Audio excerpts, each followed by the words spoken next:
Greetings, friends. It's Pat from Dancing Moon Travel coming to you with another episode of Let's Talk Travel.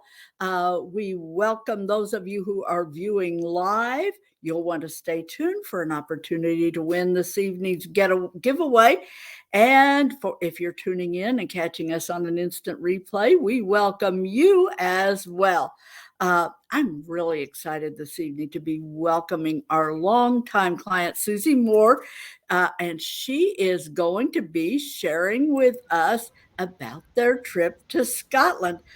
Susie, I know you and your husband absolutely fell in love with this beautiful destination, and I'm anxious for us to just dig in and share with our other clients some of the details that what made this trip so special. So, Susie, you chose to go with an escorted tour for this trip, and we'll dig into that a little more deeply in a moment. But as I recall, you had been looking at a little bit, shopping a little bit online before we got involved with that. And when we initially spoke, you had a tour operator in mind, and I kind of suggested that we take a look at another provider that offers a smaller group experience. And how many people were in your group? And do you think that smaller group size helped to enhance your trip experience? Yes, our group size, I'm going through it was like a little Mercedes Sprinter. So however many that will hold, and I think it was 16. Okay. 16. So yeah, that was our group size, and much of that decision was my discussions with you and your experience, and other feedback you had gotten from other folks that had opted for the smaller tour versus a big old bus. Mm-hmm. So And there's a place. I mean, we're not, we're just not slamming the bigger tour. But I thought for a destination like Scotland, those sprinters kind of get into places that a big bus has harder time navigating, and it's a little bit of a different experience than a motor coach. Um, exactly. yeah. Can you give us kind of a quick overview of the destination? What drew you to travel to Scotland, and did it live up to expectations? Well, initially, my husband and I both wanted to go there. We just did. It was either there or Ireland. And my background is Scots Irish as far as my heritage. He's a Moor, so he could be from anywhere. Yeah. um, but the other thing that drew us there was the country itself, the landscape. I had been reading the Outlander series, Ah. read all 9 books or 8 books, however many she's written thus far. And much of the book, it has factual, historical background in it. So just learning about that. And I was infatuated with the Highland cows. And it was just, yeah, everything just kind of The snowballed. Highland cows. The hairy coos, yes, they are lovely. I think of all you sent me a whole lot of pictures, and I think of all of them. This was my absolute favorite. Uh, Yes, I mean, it just kind of sings Scotland to you, doesn't it? it is. And it was so funny because when we were riding in the van, we were about maybe 3/4 of the way through our 5-day tour, and I had not seen a hairy coo yet. And I was like, oh my gosh, this is why I came. I have to see my hairy coo. And lo and behold, we hit a turn in the road, and there they were, literally on the side of the road. Wow. And Yes. they're And our practically guide, on the roof of the house here. Yes, I am not kidding you. When they were literally on the side of the road, it was quite shocking, and I was so pleasantly surprised that we were going to be able to get out and get up close with these beautiful animals. I mean, they So are really, you just don't see these anywhere else. It's just so cool. It was kind of like our trip to Alaska. I really wanted to see a grizzly bear, and we had pretty much we're coming to the end of the land tour portion of our trip where I thought we're not going to see, and lo and behold, there was a grizzly off to the side tearing bark off a fallen tree, and yep, so we got to see the grizzly bear. So that sometimes you just got something that's going to make the trip for you. I'm so glad you were able to see these. yep. Um, Now, as we touched on, you opted to go with an escorted tour. There's a lot of ways to approach a trip like this. Some people do a self drive, and you do the large group. You do all kinds of ways to approach this. Were you happy that you opted to do the escorted tour, and what were the positive things that you could say about that? Yes, we were very, very pleased. I think making 16 people happy most of the time is much easier than making 60 people happy a little bit of the time. So, having the smaller tour, certainly we were catered to a little bit more by the guide. And, that smaller size gave him a little more flexibility on the itinerary, frankly. And, we had the weather that we had to tend with too. And of all the people that were on in our group, me and my husband and another couple were the only, so 4 out of 16 from the US.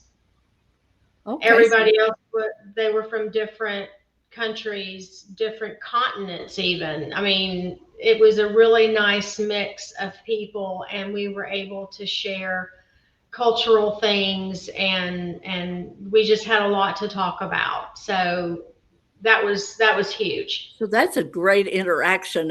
We went, we went with Celtic Tours, who is one of our partners that we love to work with for Scotland and Ireland and Hmm. the UK, because they do such a great job with these small group, intimate tours. And I love. We've got some echo going on here, but um, I love that we have. Uh, with them, the escorted tour gives you that. Hang on just a second. Kathy, could you bring me my headphone? But I love that we have with the small groups that you have there's just having those insights and information that you get from the guide that gives Hmm. you an understanding Yeah, for sure. of what you're seeing. Um, what about itinerary? That's always a huge part of a trip. So the one we chose, and as you mentioned earlier, I had done a little bit of research on my own, and one of the lawyers that I work with at my firm, she studied abroad for 6 months in Scotland, so she was a wealth of information of the must dos. So, going into it, I was looking at that tour that was going to cover as much ground as possible, given our budget and the time frame that we had. So, we stayed in Edinburgh on the front end and the back end. So the middle piece of our vacation was the 5-day tour. And that took us into 3 different areas, if you will, regions of the country, and got us more into the highlands and the real, remains and the whole clan history and those types of things. So we wanted to be away from the hustle and bustle of Scotland. I mean, we wanted to see a little bit of it, but we wanted to see more of what's off the beaten path. Okay. So So that was a lot of our decision making, is just seeing those places that you don't ever think about going, I guess. okay, places like That this. was on the coast of the Isle of Skye in Portree. Okay. And here. That was in Glencoe. That was on our way back. It was one of the few mountain ranges and all of the natural waterfalls. Of course, my husband would argue that that's just ice melting off the mountains, but whatever. Just Um, but just the whole that, and that was the scenery, the terrain throughout our 5 days. It was just absolutely gorgeous. That is the little Apple Cross bed and breakfast where we had lunch one day, and it was just so lovely. They had the best sticky toffee pudding. I'm just going to put it out there. ooh. They had the best. Yeah. And I will share with you too that up in the highlands, because there's so much peat, and that is the dirt, if you will. There is so much of it, and there are so many little tributaries running everywhere. The water is murky looking, and Mhm. it has a brown tint to it, but is absolutely safe to drink. So getting past that, because I'm a big water drinker, and when we would go to a restaurant, I would want water, and they bring me water, and it had color to it. And then after listening to our guide, Furry, who's very knowledgeable, he explained to us that this is the reason, because the peat is what it's everywhere. It's, like what you have in your yard or what I have in my yard is Bermuda. Well, that's not what you have in Scotland. It's peat. So Right. And anyway, there's a lot of like tannins and yes. actually the whole the water probably has nutritional value that Hmm. ours is lacking. Uh, Exactly. Now, what about accommodations? Where did you stay, and was it comfortable? Yeah. Yes, the first place we stayed was a bed and breakfast, and it was very comfortable. The folks were very hospitable. They were, what I consider Southern hospitality, which you only get in the South. They were just very gracious, and more than happy to share, all of their local favorites, or, whatever folklore that was there. They were just very enthusiastic and happy to have us. The other the other two places were more of a B&B, but with like a little extension of rooms. Hmm. I don't know, it's kind of hard to describe, like a bed and breakfast with the Motel 6 attached. For lack of a better word, I don't know. But no, everybody and everything, it was very clean. And I knew just from traveling to Europe before, that accommodations are way different across the pond than they are in the US. So I kind of knew that, and I knew to carry the plugs that we needed to, Hmm. cross over to our Yeah. Americanized stuff. Yeah, So the 220 volt over there, yeah, yeah. and particularly when you get out in the outlying areas. for away from the cities. Uh, Mm-hmm. but that's part of the authentic plugging into the culture Yep. experience that it gives Yep. you. Yeah. Now, uh, I think that your guide really factored into the experience of the trip. Uh, he was quite a guy, wasn't he? He was amazing. His name is Murray, and there he is. Oh, I just loved him. He had so much knowledge and the historical background of every single place we went. And it was funny because I brought up the Outlander series, and he kind of chuckled. He said, "Well, while a little bit of it, or he said a wee bit of it, is factual, most of it is not." And I was like, oh, don't poo poo my Outlander series. I just love it. And so it was funny because I guess everybody really melded well with their personalities. Everybody had something to say to one another, had something to bring to the table. So it was almost as if, and I'm not kidding, Pat, it was almost as if he built his song list, his playlist around where everybody came from. Oh my. You know, the what they were able, I guess, just based on what information was given them by Celtic tours, to give them an eye into who is who.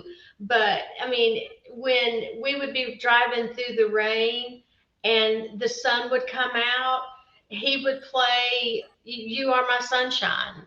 I mean, it was just, I mean, he was spot on every time. If we start talking about Outlander, he played the theme song from it, with Oh which my. the whole theme song with all the Gaelic terms, and he was just awesome. He really was very awesome. That's really I just sense that he was quite a character just Hmm. from the pictures. And what about dining? Did you have some authentic dining along the way? You mentioned sticky toffee pudding. Sticky toffee pudding. Yeah, and there was a lady with us who was from Australia, and she kept calling it sticky. No, she wasn't calling it sticky. It was something else pudding, and I just kept having to correct her. So it is sticky toffee. Today, tomorrow, every day. It's sticky toffee, and it's so funny because there was a family of mother, son, and daughter from India that were on our trip.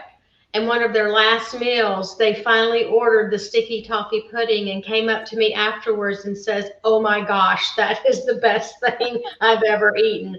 So that was huge. Another thing that my husband and I both enjoyed was when you go in and order, fish and fries, you get the fish, the fries, and a little cup of mushy peas. And they were delicious. I've looked for them here and I have found them once. They're not the same. I'm No. just going to tell you, they're not the same, but the mushy peas were delicious. And then one thing that I waited and debated and debated and debated on trying was haggis. Ah. And I did try it and it was delicious. Oh, Just, really? Now yes. that's adventurous because Yes. tell our listeners what haggis is. Haggis is the beef lung, I think. Is it the beef lung? Am I allowed to Google that? I think it's those parts that you're not going to eat normally, and it's not liver because that's. I think it's the beef lung and some other components that we don't normally eat. But the way they prepare it, and I had it, actually, I tasted it from one of our travelers who had ordered a sandwich with it on it. And she's like, "You want to taste it?" I said, "I do." So she just cut me off a little sliver and with, mixed with the toast and the lettuce and all that. It was really, really delicious. It was gamey, but not overly so. Okay. So, I mean, if you're not scared of mad cow disease, then haggis is a safe bet. All right. This is great. So, what surprised you along the way? Did anything that you hadn't expected of I imagine the international flavor of the Scottish tour would be one thing. Yeah, yeah, the international flavor. I think too is particularly in the Highlands, people move at their own pace. Um, the one-way roads with little curves here and there to get you around the oncoming traffic was a little scary, to say the least. Um, I think just the overall landscape and how it's not been, the tourism has not changed it. They still keep to their cultural bygones, I guess. They're still building walls and they don't call them farms, they call them, oh shucks, I can't remember if it's less than 10 acres, they call it something. It's not considered a farm, but every farm is divided by a rock wall, and a very rude elementary rock wall of rocks that have been collected on the farm and stacked on top of one another.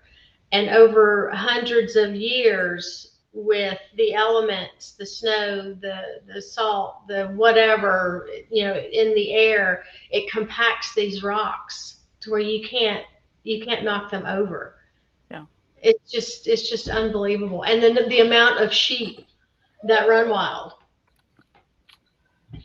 Okay.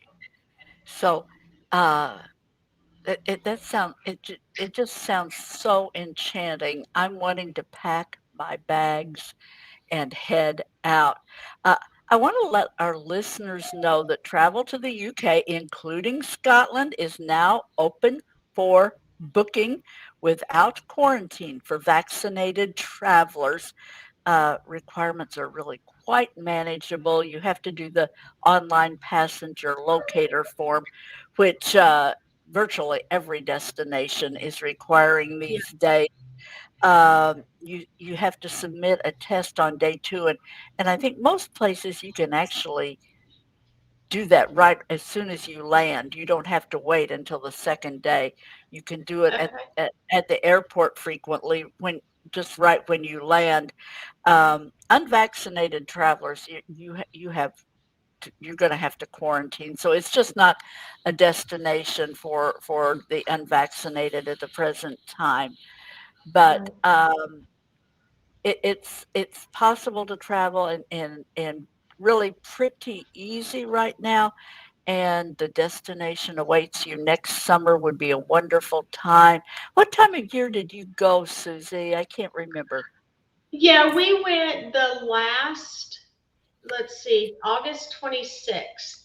And Okay. I think we came back, we were gone for 11 days. Okay. And Yeah. I will tell you, I just want to share with your listeners that the whole month of August is considered holiday in Scotland. And in Edinburgh, particularly, they have a month-long festival. And they have the street vendors out, they have musicians out, and we fell into the tail end of that. So it was quite amusing, some of the things that we saw. And and so by the time we left for our tour, that was gone. And then when we got back from our tour, we had 2 extra days left that we could wander around the city. And by then, all of the placards and advertisements and all that had come down, and there wasn't quite as many people. But that was the perfect time for the weather. And then, like I said, if somebody's feeling froggy and they want to get in on that month long holiday, it was quite amusing. I rather enjoyed watching people. Okay, good time for people watching. Just to Yeah. wind things up, Susie, this question is always a good way to assess a destination. Given the opportunity, would you ever want to visit Scotland again? Oh gosh, absolutely. Absolutely. Oh, And I okay. would do the same tour and I would request Murray. So, And hey, yeah, I understand that because I just did this trip to Croatia. And Susie, I would do it again just the same way in a heartbeat. It would yep, I wouldn't hesitate for a minute. Everything exactly the same. I wouldn't be tired of it. Let's do it all over again. Yeah. So absolutely. I get that. So that says volumes. That speaks volumes about a destination and your experience there. So Susie, thank you so much. It's great to see you. You We too. You too. uh, I don't know. I've known you how many years now? I can't even hazard a guess. Um, Probably 17, pro 18. probably about that, I yes. mean, at least 15 for sure. Yeah, it's been a while, and we've done a number of trips, for you, and I just thank you so much for taking some time out this evening to visit with us, and folks, for those of you who are live, just for our live listeners, you know how this works. Tonight, if you enter Scotland, just enter Scotland in the remarks in the comments section, and I'm going to give away tonight a travel organizer that's has internal pockets for your passports, for tickets, money, other paraphernalia, and well, not that kind of paraphernalia, but your travel essentials. Shall we say it that way? Your travel essentials. There you So go. if you are listening live this evening, just enter Scotland in the comments, and some lucky person is going to win a travel organizer from Dancing Moon Travel. Susie, thank you again. Great to You're talk to welcome. you.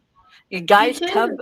come back with us, visit with us again next week. I believe on our agenda, we're going to be talking Croatia again, this time with Jason Odell, who just did his small group photography tour there. So we'll be talking with Jason about Croatia and about the Nice. opportunities for photography. So thanks, everybody, and we'll see you again next week.